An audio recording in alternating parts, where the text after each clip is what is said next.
Right. Thanks. All right. Okay. Well, it's been a long road since our Get Up, Get Healthy challenge began. Speaking of fast food, our competitors have come a really long way. So WFMZ's Brittany Westbrook met up with some former challengers to find out if they've been keeping up with their weight loss goals. I watch everybody on TV, and I wish I could be there with them. 40 pounds lighter, Fernando Lopez didn't want to miss this family reunion of sorts. A chunk of the original 20 Get Up, Get Healthy challengers back together where it all started. When they were eliminated, they vowed to continue. So were those empty promises? So you're down how many pounds? 14. 14 pounds. When you left, you were down how much? I got stuck on about 200, and I couldn't move from there, but then I just dropped, and I'm down almost 30 pounds. 14 pounds. About 8 pounds. 18.5 pounds. Some have been sticking to the plan. The eating, the working out. I still work out every day. I still eat the same way that Mike showed us how to eat. It feels great. When I don't do it, I get depressed. So I have to move. I can't stay on the couch anymore. Others have fallen off the wagon, but they're all finding inspiration in the four still going for the $2,000 prize. Betsy? Mm-hmm. Yes. She looks really different, yes. Huh? Yes. Nice and, what we all would like to look like and tone up and shape up. Mark looks great. He looks great. He does. And you can see it in his face. That's what it's all about, getting together, see what other people did, and see how they progress. Life has been more relaxed without elimination looming overhead, but when it comes to health and fitness, they say a seed has been planted. Those formerly professionals only in, let's say, horizontal sports have joined gyms and are at the least watching what they eat. In between, they've had time to peg who they think will be the winning losers. Joe's a hard worker. I'd like to see the underdog, see how much he can struggle. That's the challenge of it. So you'd like to see Don. I think Joe might come out on top. I'm pulling for Betsy. Because a wedding will inspire any girl. I think Jen's going to make it. Whoever wins, I'll be happy for them, but none of us are losers. We all winners.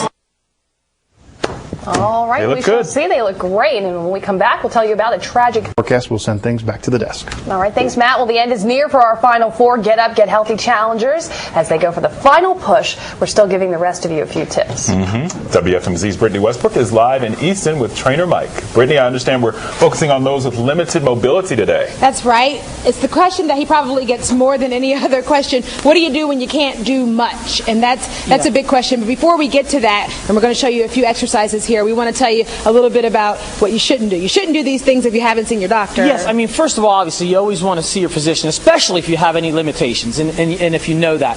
Secondly, as a professional, I can't just go out there and just give you exercises without knowing the extent of the issue, okay?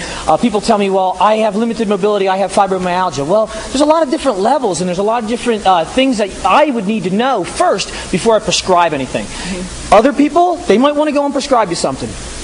We're professional here. We need to do it the right way. We need to have the person come in. We need to meet them. We need to know what their limitations are. We need to put them through some tests.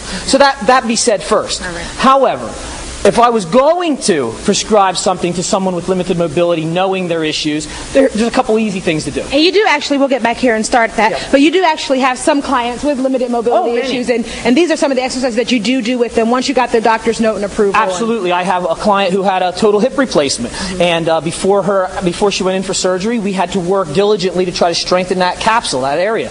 After she came back, we had to work to try to rebuild it and build it back up. So these are some of the things that we did. Very, very easy. With weight, just her own weight bearing, or light dumbbells and stretch bands. Okay, we have 6 exercises for you, some lower body and upper body. First of all, lower body. Everybody has a chair at their house. We just have a basic folding chair right here. First of all, you sit down in a chair, okay? And it's a basic movement of a squat, but in a reverse pattern, okay? First, you want to start by putting your hands on the chair, or even if it has arms, and just pushing yourself to a standing position, and back down. And again. Now, you tell me, Brittany, do you feel this in your quadriceps? I feel it. I happen to do legs yesterday, too. Now, take your hands away and don't use your hands to push. Okay. You sit down, you stand up. And when you do, you push through your heels and put your weight onto your quadriceps. And this is the basic same move you would use with someone without limited mobility. Right. You just don't want to lean forward. You want to keep your chest high and think about putting your head to the ceiling. Okay. All right, right there. That's a simple movement. That's a quadricep movement. And you don't have to have any fear because you have a chair behind you and so forth. It might seem, to people who are able-bodied, this might seem real easy. Tell them to give it a shot. It might not be so easy. What's next? Okay, next. We're going to go into your basic lunge, okay? You want to stand next to your chair. You have some room there, Britt? Okay? And now, if you had a hallway, you could use a hallway and hold on. Or if you had a chair, you just get into this position. Toe is up in the back. You're on your toe, and you're on your whole foot in the front. Right. And you're just going to go down as far as you can. Now, I don't recommend you drop to the floor. Go down as far as you can, using the chair as your guidepost, and go little by little trying to go down further. This is going to stretch out the back quad, and it's going to work the front quad and hamstring, and the glute as well. And you get a little extra assistance from the chair. Yes, and if you have to, you can use a hallway. Like I said, you go both sides. All right, we have about 1 minute left. Okay, well, let's go to some upper body movement. There's two for the upper body. We have a couple for the upper body. First of all, I want to get you dumbbells here, Britt. Okay. She's going to grab her 5 pounders. You have 3 pounds, 8 pounds, 5 pounds light. You can get them anywhere at any local store. You can contact us. And you're just going to do a press. You're going to press straight over your head and down. And she can lean against the chair, so this way she has some support. Okay. And it's nice and easy, and it's low impact, okay? Then she can go to a side lateral, okay? She's going to put these down to the sides, and she's going to start down here, and she's just going to go straight up to the sides, keeping her arms relatively straight with a slight bend to the elbow, and her thumb is going to be pointed slightly down to the ground, right there, okay? I will show you one for the chest. Right here, I have my stretch band on the chair already. It's wrapped around. And resistance bands are a great tool. Yeah, sure, it's a great tool. I'm just going to lean back on a little bit of an angle, and I'm going to do a press to the And that'll ceiling. get your chest. Yeah, I can actually do it from underneath. And this way, I'm going to work more the lower part of my chest, right there.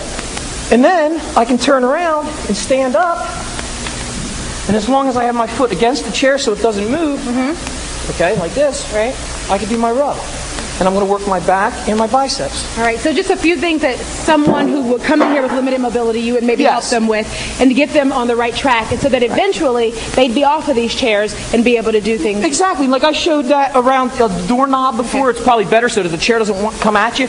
But we had done these in a past segment where we did for the travel segment. Very, very similar. Limited exercise equipment, and this way it's no stress on the joint. All right, but don't try any of this until you see your doctor and a professional. And also start with cardio activity. A recumbent bike, a sit-down bike. You could do an elliptical trainer, which is very easy. Or walking. Just go out and walk. All right, thanks a lot, Mike. We'll send it back to you, Wendy. We'll be back. All right, we'll be checking back with you. Thanks, Brittany.